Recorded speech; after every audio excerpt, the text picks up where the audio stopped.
È stato espulso con un decreto del Ministero dell'Interno Mourad Ben Gouta, un tunisino residente a Padova che cercava sul web file jihadisti. È stato accertato, ha scritto il ministro dell'Interno Alfano in una nota, che faceva parte di un gruppo Facebook di chiara connotazione antioccidentale, creato da un giovane estremista italo-marocchino, anch'egli attestato su posizioni marcatamente radicali. Negli ultimi tempi erano stati rilevati indicatori che facevano ritenere che stesse maturando la decisione di unirsi alle milizie jihadiste dello Stato islamico.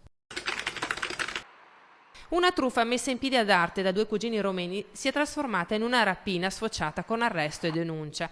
Il fatto è accaduto ad Abano 2 giorni fa, quando due dell'Est prendono contatto con un artigiano che aveva messo in vendita la sua Mercedes E350. I due si incontrano con l'inserzionista, lui dà loro la macchina, loro fingono di consegnargli l'assegno, ma scappano. L'artigiano aponense, che stava prendendo i soldi dal cruscotto, è stato trascinato per metri prima di riuscire a strappare le chiavi al ladro. A quel punto è stato picchiato dal romeno alla guida. Nel frattempo il complice si prende chiavi e soldi e scappa con la macchina lasciandogli gli altri due. I carabinieri arrivano e arrestano il romeno. Dopo poco si costituisce anche il cugino.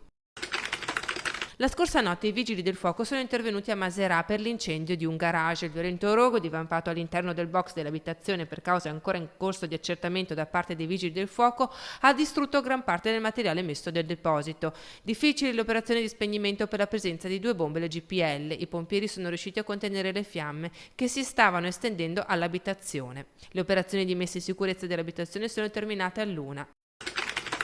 I carabinieri hanno denunciato una giovane stagista della Rinascente. La ragazza, che era stata inserita nello staff del negozio per un periodo di prova, è stata vista intascarsi profumi e trucchi per 160 euro. L'ammanco era stato notato da una delle commesse, che ha subito fatto rapporto ai superiori. Presa in contropiede, la ragazza non ha potuto far altro che confessare, poi è stata denunciata.